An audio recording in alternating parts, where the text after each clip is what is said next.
Shalom, shalom. Amazina ya Tumusime Juliet. Uyu ni wa mwanya wahariwe ubuhamya.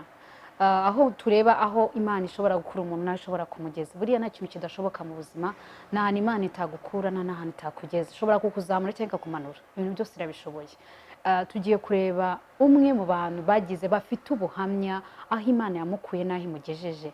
Azwi ku izina rya Mama Paccy, ariko agiye kutubwira ni muntu ki, agiye kutubwira urugendo rwe kuva akiri umukobwa kugeza abaye mama, uko yaje kwiyubaka, ko Imana yagiye imugirira neza. Hari uwo byafasha, hari uwo byagirira umumaro mu rugendo rwe, ushaka kubivamo cyangwa wumva ubuzima bwanze, ibyo ari byo byose byakuremera icyizere mu mutima wawe. Reka dukurikirane ubuhamya bwa Mama Paccy. Mama Paccy, muraho? Muraho neza. Mumeze mute? Turashima Imana. Okay, wenda ku bantu muzi ku izina rya Mama Paccy n'abantu bakoze kwa Mama Paccy, ariko wenda n'umwana wawe. Ariko se amazina yawe yaribagiranye. Ninde? Mama Paccy ni muntu ki? Amazina yanjye nitwa Bambuze Impamvu Anastasia. Bambuze Impamvu, mbese impamvu zarabuze. Impamvu zarabuze, mbese mbere najyaga nibaza impamvu iwacu banyise, nkavuga mama ko witwiribagiza njye ukanyita Bambuze Impamvu no kubera iki. Akambwira ati impamvu nayikwise nawe ugenda ubibona, ariko hari ibyo nanjye ngenda mbona na Satani yambuzeho impamvu. Muri make ni uko bimeze, niyo mazina yanjye. Okay. Ukaba uri umuhanzi. Ukaba uri umuhanzi, ikindi ukora ni iki? Ngewe ndi umuhanzikazi, ndirimba indirimbo z'Imana, ariko mu buzima busanzwe akazi nkora mfite saloon de coiffure, nizo nkora, ntunganya imisatsi y'abamama, inzara, kogosha, mbese ibintu nk'ibyo, gusuka, mbese nibyo dukora isuku y'abantu mbese. Uri umumama w'abana bangahe? Ndi umumama ubu ngubu mfite wa gatanu, nari mfite bane, none mfite agahinja, mfite batanu, urumva ko nagiye. Uyu munsi uri umunsi w'abamama, umunsi mwiza w'abamama. Turanezerewe cyane rwose, turashyeye, nawe urabyumva. Okay. Nyirizina ni umunsi wahariwe, ni umwanya twahariwe ubuhamya. Nagira ngo utubwire kuri wowe urugendo rwawe, ahari uko wavutse, aho wakuriye, uko byagenze, nyuma yo urugendo rwo kwiyubaka rwawe bwagenze gute nk'umukristo? Murakoze cyane Juliet, ndagukunda, Imana iguhe umugisha kunzirikana. Murakoze. Urugendo rwanjye ngewe ubundi mu buzima bwanjye nta nubwo nari nzi ko nzaba uwo ndi ubu, bitewe n'uburyo nari mbona ndimo. Ngewe navukiye mu karere ka Ngororero, navutse mbona mama na papa, ariko bigeze 9 kandi mbona nsigaranye mama gusa. Ubwo mvuka nawe ndi muri ubwo buzima, mama papa kiriho, numvaga ko nkomeye, nta kibazo ufite, nari umwana urerwa ugira gute. Ariko papa amaze gupfa ntangira ubuzima bwo nahise mva mu ishuri, nawe urabyumva, nari ngeze mu wa 5 primaire 9 ubwo nahise mva mu ishuri bitewe n'uko ubuzima bwari buhindutse. Ubwo natangiye ubuzima bubi bwo guca inshuro, mbese ntangira guhinduka kubera ko nari mbaye imfubyi, ariko ntararenga aho ngaho ndajya ngira ahantu mpite mvuga n'icyaho. Ubwo mpise mpumuriza imfubyi zihebye ko dufite Imana igitubera umubyeyi. Aho mpise mpakata ko ndaharangije, kuko nkurikije uko narindi njya guhinga, nzi ko bampemba ibijumba nkahembwa ibibabi by'ibisusa, kandi nzi ko nahinze, numvaga yuko ubuzima bwanjye burangiye, ariko bakampemba ibisusa ngo nahinze nabi. Urumva byari bikomeye, kwari kugira ngo ubuzima bukomeze. Byaranze rero biba ngombwa ko ninjire Kigali, ninjira mu kazi ko mu rugo.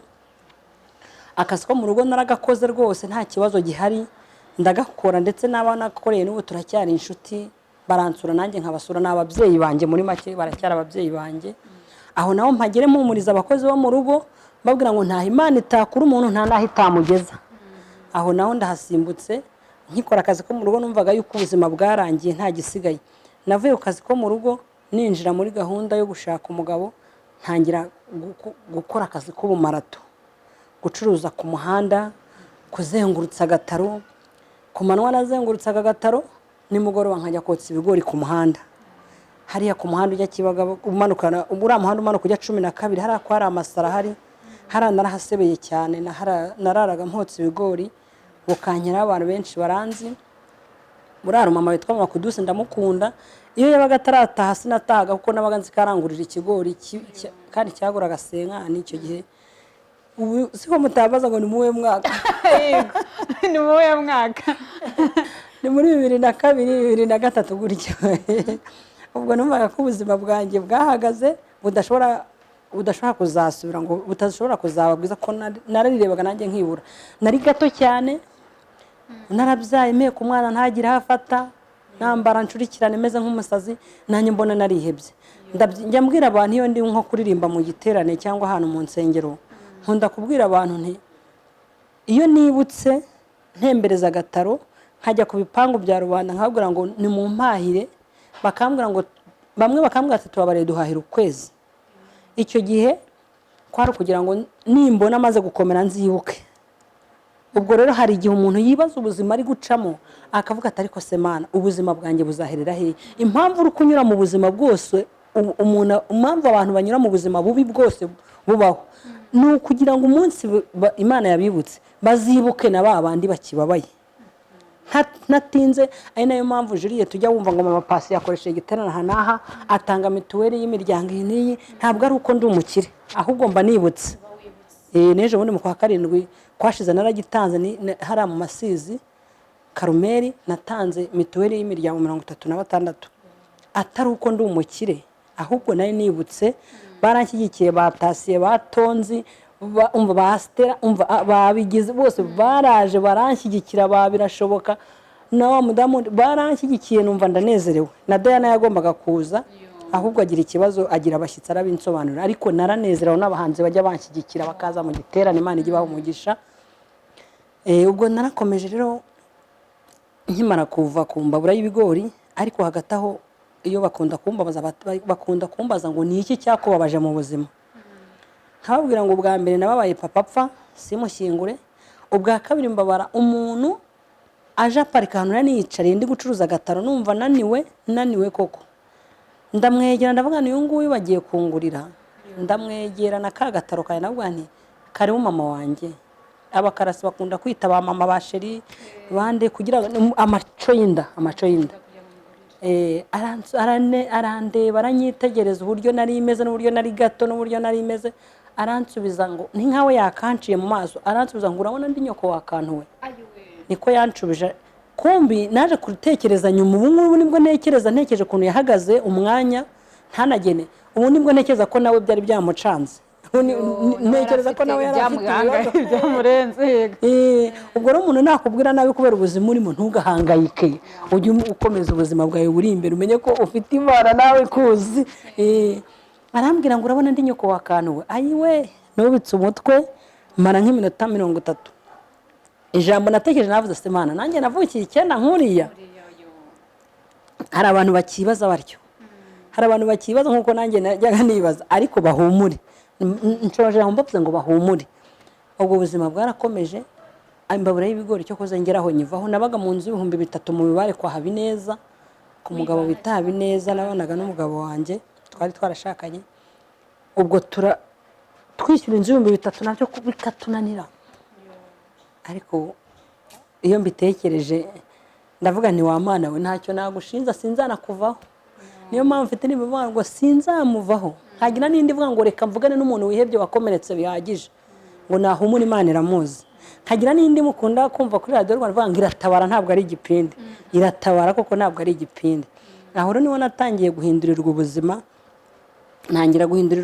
ntangira kubona Imana ifite ibindi ahantu yacishije gusa yacishije mu kintu cyitwa amagurupe birabibina ndakangurira abantu ibibina bajye babijyamo ibibina iyo ikibino kigiyemo ntiwambure cyane ngiye banshyize inyuma kubera ko babonaga ntazayabona ariko ndihangana ariko ngerwaho ibibina tunishyira turabamama tujyamo gahunda yo kugurira abantu ibibanza ngo kuko Imana yatangiye kutuzamura mbona na komanda hano nagemuraga ibintu turadukomane two twanzamuye ntangira kuzamuka gutyo turete kugira ngo ntatinda ngo ubuzima naciyemo bukabije ariko aho ngeze ubu ngira ngo murabibona nishimwe rikomeye cyane aho ngeze aha ngaho ubu ngubu ahantuye niho mu rugo mfite business za saloon mwazibonye mfite saloon hararuguru nkagira n'indi aha ngaha kuva muri Kimironko ngiye mama Paccy mfitemo saloon de coiffure ebyiri nkoresha abantu bize ngiye ntarize umva ko nagarukiye mu wa 5 primaire nkoresha abantu nk'abapasiteri bafite amashuri bakaze ni ibintu binshimisha cyane mu buzima ibintu binezeza. Ubwo naho ngeze ndagira ngo mbwire abantu bihebye Imana iratabara. Wow, umuntu mama Paccy, umuntu yakibaza se kuri wowe wavutse uri wenyine mu muryango, ese hari abandi bana bagomba kureberera, byagenze gute? Bakubyaye uri umwe? Murakoze. Twavutse turi abana 7 ariko ni ngiye mukuru. Ni ngiye wamanje kuza i Kigali nkora akazi ko mu rugo. Mbonye ntangiye gusobanuka nkajya ngenda kubera natahaga ngiye mu rugo nareba ubuzima iwacu barimo na mama na barumuna banjye nasize mu rugo n'abasaza banjye 2. Twari abakobwa 5 n'abahungu 2. Nareba ubuzima barimo nkumva ndababaye ariko nkabona nta kindi nakora. Iyo abana babaye imfubyi aho bari batuye bateshwa agaciro, ntabwo bongera kugira agaciro, bateshwa agaciro. Ariko uretse ko dufite Imana igiduha agaciro, igitanga agaciro aho abantu bakumye agaciro. Ubwo rero noneho mbonye ntangiye gusobanuka mu gacyana, ubwo numva nahise ninjira mu isoko mfata ikibanza ntangira gucuruza inyanya. Ubwo uko nacuruzaga inyanya niko natekerezaga umuryango wanjye. Maze kumenya gucuruza inyanya neza, naravuye kuzengurutsa ndi mu isoko, byabaye ngombwa yuko nari narangije no kubaka inzu imwe mfite ari Kibagabaga ariyo mbamo, ariko mfite n'akandi nanone gatoya ahandi hantu. Byabaye ngombwa ko ntangira kuzana umuryango wanjye, nkajya ngenda nzana umwe bose uko ari 7 ndabazana. Maze kubazana na mama wanjye nari nsigaranye ndamuzana, mama ndamubana n'umuntu wiyubashye cyane. Bose umuryango wanjye wose ndawuzana bose. Ikintu nshima Imana, twese twarubatse muri Kigali nta muntu ugikodesha. Nagiye mbazana ngo burya kugira ngo uhore umuntu urobera umuntu ifi umwigisha uko ayiroba. Narabazanye nzanye nkamwigisha ukwezi kumwe, ukwa kabiri nkamubwira ntigikora gutya, nkamureberera ari kwirwariza. Bose ndabarangiza. Nyuma gato ariko nyuma yaho mbere ngiye maze gusobanuka, naje kugira ibyago nza gupfakara. Mfakara imyaka hafi 9, ariko ndashima Imana, murabona ko nambaye impeta. Imana yararebye isanga ngiye umwana wayo uyikorera ntayica inyuma ntayiryarya, itagumya kumbabaza iteka. Yankoreye ubukwe. Yankoreye ubukwe bukomeye, ngira ngo murabuzi, bwaciye ahantu hose nta muntu utabuzi, bwashimishije abantu kandi bushimisha n'Imana. Ariko ntacyo nashinze Imana, no kuri Imana y'amahoro nzayinambaho. Ubwo rero bose bari inaha nta kibazo dufite. Wow, mama Paccy, umuntu yakibaza nanone, ese ni iki kintu kigutera courage? Ni yirihe banga diri inyuma y'ibyo ukora? Kuko hari igihe usanga umwana w'umukobwa cyangwa icyo ugasanga akoze ibintu biranze, arabiretse, rimwe na rimwe bagatekereza kwiyahura, bagatekereza kujya kuryama n'abagabo kugira ngo babashe kubaho ubuzima bwanze, byagenze gutya. Ntabwo byoroshye kuri ubwo buzima buciyemo n'uryamane n'abagabo ngo baguha amafaranga. Ntabwo byoroshye ku buzima waciyemo ngo n'utegereje kwiyahura bagutuka bagucira mu maso. Ndagira ngo tubwire n'ikihe kintu kigutera imbaraga y'ibyo bintu byose? Murakoze Juliette. Ubundi iyo ushaka ikintu ntabwo ucika intege. Umva uratitiriza mpaka. Bundi hari byinshi byagombaga kubimvanamo. Cyane ho maze gupfakara nari ntangiye kwisuganya, mfite umugabo, dufite imodoka, nta kibazo dufite. Imyaka namaze nagombaga kubivamo. Nari umuririmbyi, ndi umusitari, nawe urabyumva, nagombaga kubivamo. Ariko hari impamvu, hari aho nari ntaragera kandi n'ubu hari aho ntaragera. Ndagira ngo mbwire abo bakobwa babona byanze bagahitamo kwicuruza, ntabwo ari wo muti w'ibibazo. Burya ahubwo iyo ugiye muri biri umugisha wawe ufunze. Ubundi hari ikintu bagomba gusobanukirwa, n'ikosa Imana itazakora. Imana ntishobora kubabaza umuntu iteka no muri biriya birimo. Ubundi iyo wari uri mu bintu bizima by'Imana uri gukora ukabona biranze, ukajya kwicuruza, wamugisha nimba wari ugiye kukugeraho uhita ubana. None se Imana yagukura ahita kubona? Ije igasanga wigiriye mu migina, niyo wararanye n'abagabo yagusanga mu migina sahanu uri guhanganira na Satani, ntabwo yajyayo. Ariko ugomba kuguma mu by'Imana. Mudamu umukobwa unyumva, mu by'Imana niho hari byose. Ngo umugisha w'Imana upfunyitse mu biganza byawe. Ni ukuri ko Imana reka mbabwira, nimba umugisha w'Imana upfunyitse mu kiganza cyawe ukihandagaza ukawupfunyura ugatakara, birakureba, ntabwo ndi kumwe nawe. Njyewe nimba ari ikintu kibaho cyambabaje mu buzima, iyi si yarankaranze kugeza ubwo njya kugura inyama z'ibideshara mu isoko, numva nshatse inyama ntwite. None ubu nshatse inkoko nayirya, nashaka ifi nkayirya. Haleluya. Ndagira ngo isi yarankaranze ndakarangika. ndashya ndashirira, maze gushirira mpinduka umutuku ariko iyo usiga ukaranze ukabyihanganira nibwo Imana ikubona neza, uvamo uryoshye. Uzarebe inyama n'imbisi wazikaranga wazirya se, ariko iyo zikaranze zigashya urazirya, cyangwa se ifiriti ikiri mbisi ntiwayirya. Umuntu yaduhabamye aratubwira ati amanura igitoki, yari umupasiteri wo kudusengera wari ubaje mu rusengero rwacu, amanura igitoki, azana igitoki gihe n'ikibisi, atwereka igitoki kibisi, aratubwira ati igitoki mwakibonye? Ati twakibonye. Arangije avunaho akantu hasi gita amakakama menshi.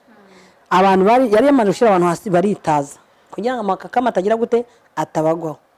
Arangije agishyira ku ruhande, azana ikindi gihiye cyatukuye agishyira hano hejuru, agiciye amakakama ntibigeze bitaza kuko nta yari arimo, cyari gihe ahubwo barwaniye kukirya.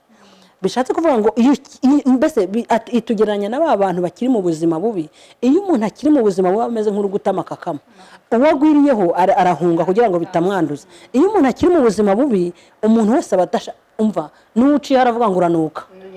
Siko bimeze cyane kandi benshi, ariko nubwo tuvuga ngo aranuka akabyirengagiza, abanuka ko abayamba umwana, abahetse umwana utambaye pampegisi, abamunyarira uko ari kwirukanka, abatoza atabonye umwanya wo koga. Umuntu yaca ku muntu yabwira ngo aranuka, ugasanga mwishyizemo kandi ko kabanuka, kuko igihe cye ntago kiragera kugira ngo ajyemo neza. Ariko igihe cyageze, ubusaro nacaho ngambwira ngo aranuka juri yagukurura kugira ngo ngwino, mba ngenda muri rava yanjye, mfite perime yanjye nditwara, ngiri aho iparitse ku muryango wanjye mu gipangu cyanjye. Umuntu wambwira ngo ndanuka se yahereye he? Ariko nkicuruza agataro ariko ngo ndanuka, ntabwo nari kumurenganya, kuko nawe urabyumva ubuzima nari ndimo bwari bukakaye. Ndara ku kintu cy'igisambi bwacya cyangize hano none ndaryama kuri matora yanjye nziza, ndayireba nanjye nkavuga ni Imana iratabara. Ubwo rero Imana iyo tukiri mu buzima bwe tujye twihangana, twere kuvuga ngo turabivamo, tujye mu busambanyi ngo nibyo bya mbere, kwicuruza si bwo bwa mbere, kwiba ntabwo ari byo bya mbere, kwiyahura si bwo buzima, kunywa urumogi si byo bizima, kujya mu biyobyabwenge ngo kugira ngo nsinzire. Hari uwampamagara ambwira ati mama Paccy, nayo ndi kuri televiziyo iwawe, mvuye iwawe kuri ya televiziyo mukirikora kuri ntuza kuri Remigo kuri Roye, mvuye maze gutangwamya njye nawe, barampamagara ambwira ati njye nari ngiye kwiyahura, ati njye numvaga ngiye kwiyahura kuko ubuzima nari ndimo n'uwi Bugesera, n'ubu ngubu turacyari inshuti ndacyamusengera. Ati ubuzima nari ndimo numvaga ko ngewe bwarangiye, numvaga hasigaye ari ukwiyahura. Naracuje biranga, ngera nubwo njya kwicuza nabwo mvanayo sida. Wabyumvisha ko yakuye sida? Yakuye umwana corona sida. Wa mwana buri cyarya aza kugira ikibazo, arwara bwaki, avana arambwira ngo njye nari ngiye kwiyahura. Nti kwiyahura si wo muti, ahubwo gusenga Imana ni wo muti w'ibibazo. Ariko ejo bundi yaje kunsura, arakeye, ni mwiza, ameze neza, yari mbese aratuje, umva ni mwiza, ameze neza, arambara akaberwa. Ariko mu buzima busanzwe yari maze kumbwira ati ngewe ngiye kujya mu ruzi. Ubwo rero n'abandi bumva ko byacitse muri iki gihugu, ntago byacitse, ahubwo senga Imana igutabare. Ubwo nanjye ikintu nshima rero, burandashimira n'abayobozi banjye b'itorero, ko nanjye nsengera muri Harvest Christian Church Paruwasi Sarafati, bambaye hafi abashumba banjye, nta wigeze ntererana. Ariko impamvu bambaye hafi muri ubwo buzima nari ndimo bw'ubupfakazi, ni ukubera ko nitwaye neza, nkitonda, bakanshaka igihe cyose bagasanga ndahari, igihe cyose bagasanga sinigeze njya mu bindi, sinigeze njya kurana n'abagabiyo, bagasanga igihe cyose ndi tayari, ndimo neza. Nicyo kintu cyatumye bamba hafi, baramfasha, baranashyigikira, no mu bukwe bwanjye baranshyigikira, kuko ni igihe cyanjye cyari kigeze. Wow, urakoze mama Paccy. Wenda tugana ku musozo, urugendo rwawe n'ururerure cyane, warivuga bwa kirabo gacya, ariko ndagira ngo wenda utange ubutumwa ku muntu utanakijijwe, sibyo? Ntabwo wenda bahura n'ibibazo ari uko baba bazi Imana cyane, hariho baba batayizi. Wenda wagize urwo rusengero, ugira abantu bakwitaho ku ruhande, ugira abantu bagushyigikira. Ese nk'abantu badasenga, nagira ngo utange message ku bantu badukurikiye, nk'ikintu cy'ingenzi gishobora kubakomeza igihe uhuye n'ikibazo, kuko uko umuntu akozwe ntabwo hari igihe birenga ubwenge bw'umuntu pe, bikarenga bikavuga ati ngiye kwamakuza kwihanika kugira ngo ubuzima mburangize kuri iyi nsi. Kandi koko abahura n'ibibazo ni benshi, abahura n'amarira ni benshi, imfubyi ni nyinshi, abantu benshi bagashakira ibisubizo aho bitari. Ndagira ngo noneho utange message kuri side zombi. Hariho abantu bakijijwe bahura n'ibibazo, hariho n'abadakijijwe bahura n'ibibazo, ariko uburyo babikemuramo biratandukanye. So ndagira ngo tubwire nk'abo bantu wenda badakijijwe kuri iyo side wabagiriye ihe nama? Murakoze. Rero buriya reka nkubwire ikintu cya mbere kibaho gituma ibyo bintu byose biba. Cya mbere ni ukugira inshuti mbi. Inshuti mbi, nugira inshuti mbi, nujya kugisha umuntu inama ukabona ntigeze kugira inama yo kujya kuri Yesu, uzajya uhita umukatira. Kuko abantu benshi biyahura biterwa no kuba bihereranya ibintu cyangwa se bakagira inshuti mbi zitabaha ntuza nziza yo kunyuramo, zitabaho umurongo wo kunyuramo. Kandi urugero umuntu ufite ibibazo aje kungisha inama, ntago namugira inama yo kukubwira ngo wowe urabura. Kuko hari abantu bakunda kuza kungisha inama b'abakobwa mama, tukicara twaganira nk'isaha ebyiri agataha yumva yanezerewe. Nimugishije umuntu inama akakubwira ati wowe uraburara kandi uriho kubera iki? Kandi dufite ahantu wakura amafaranga. Ati ngiye na mugenzi wanjye ntago ubona ukuntu tubayeho neza, nta kintu tubuze. Ikigabo kimwe kinyishyurira inzu y'ibihumbi 100, ikindi kikangirira iki ngiki. Ugasanga mbese amugiriye inama nk'iyo ngiyo yo kwicuruza, amugira inama yo kwiba, amugira inama itamuhesha agaciro, akamuhana ari nyakajya muha abagabo, akamukurikira ibyo inama amugiriyemo. Iteka ryose nubona inshuti itakugira inama yo kujya ku Mana, iyo ngiyo ujye uyikatira.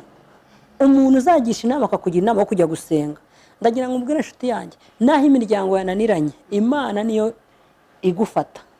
Imana niyo igufata. Naho imiryango yakwanze, umwana wabyara arakwihakana waramubyaye, nyoko wakubyaye akakwihakana cyangwa se yarakwibyariye, ariko Imana ntijya yihakana umwana wayo.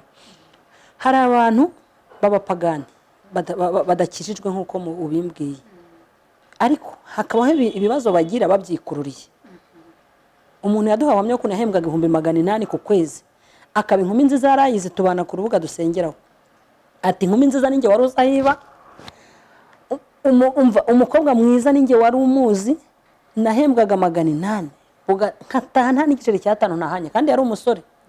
Ati ubu ngubu yakijijwe atakiyahembwa, kandi arimo aricuza, ari kwicuza umwanya we yagize gute yataye. Ndabwira nabo badakijijwe bakiri muri ibyo ngibyo. Rero numara gufata ubwenge bwawe ukabushyira ku murongo, ukibaza ejo hawe ukuntu hagomba kuba hameze, ubundi niwe wiporogaramu ukamenya ejo hanjye nzabaho nte. Julie, ushobora kwemera ko nkiri muri buriya buzima nakoreraga 3 nkarya 1000 nkabika 2, nkemera nkarya nabi gushoboka kose, kuko mba mvuga nti byanga gukunda ejo nzarya, nkarya nabi gushoboka kose, ariko kugira ngo nshake ejo hanjye hazima. Ubu ntago narya nabi noneho njye uko mbishatse. Ntabwo wanasesagura amafaranga, ntabwo nayasesa, kuko wamenye kubika gusevinga mbere. Nabimenye mbere. Ubwo rero ndagira mbabwire ngo nibyari byo byose mbasabe, nongere mbabwire mwihangane. Umuntu uri kunyumva yihangane, ntacike intege. Nubwo yajya mu by'Imana akabona ntibiri kuza vuba, iby'Imana ngo birya abarambije, abarambiwe bagize gute bagiye.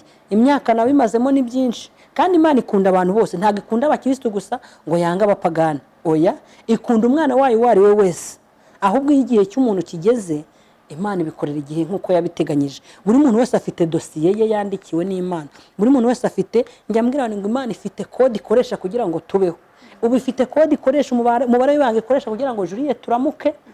Ube waje mu muhanda ntukora agisida urye.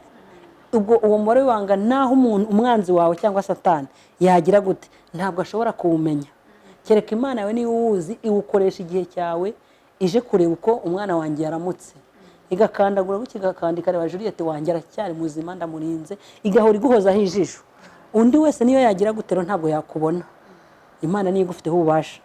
N'undi rero ubuzima bwose arimo Imana irabuzi. Hanyuma mama Paccy, ndagira ngo tubwire wenda kuri urwo rugero ntabahe banushimira cyane ibyo byose bagufashe kugera aho ugeze aha. Twagusanze hano uri ufite salo, twaje muri salo hano, twari twaje kwa mama Paccy, imodoka iraparitse neza mu gipangu, afite salo ebyiri, ariko buriya hari umuntu waguteye wagusunitse ya ntago umuntu yijyana ndagira ngo ugire mwanya wo gushimira. Murakoze cyane. Umuntu wa mbere wansunitse ni Imana. Imana niyo yangejeje kuri ibi ndayikunda. Noneho abantu ba kabiri mu bindi mu bijyanye n'ubuzima kugira ngo menyekane, kugira ngo Juliet amenye, ndashimira abanyamakuru, nongere mbabwire ngo ndabashimiye.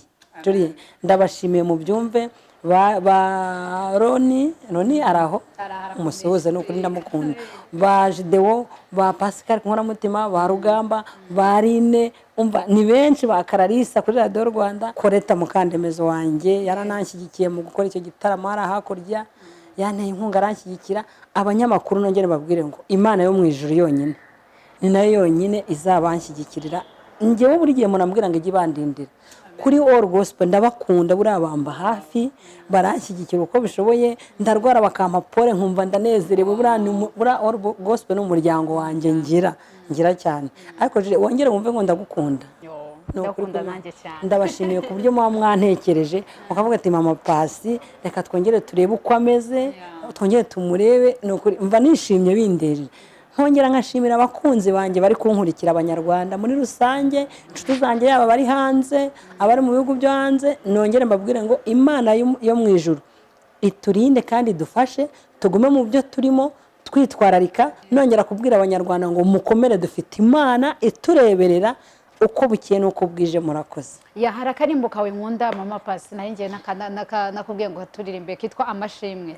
Akira amashimwe y'abana bawe avuye mu mitima y'abagukunda, twibutse imirimo myiza wadukoreye, none natwe turishimye. Iyo ni indirimbo ya mama Paccy amashimwe. So Imana ibaho umugisha cyane. Ndongera kubibutsa ko amazina ari Tumusime Juliet, nzajya nambutsa ikiganiro cyanjye cy'ubuhamya kuri YouTube kugira ngo turusheho gukomera mu buzima, turusheho kubona ko hari abandi batubanzirije baciye mu bibazo byinshi, mu bigeragezo byinshi, babona ko birangiye, ariko kubera Imana ibafata ukuboko. Muri mpamvu ndimo ndakubwira ngo aho uri ahariho hose uhuye n'ikibazo icyo ari cyo cyose, mbere y'uko wegera umuntu egera Imana. N'ahantu itagukura n'ahantu itakuvana, komera kandi ushikame. Imana iragukunda. God bless you.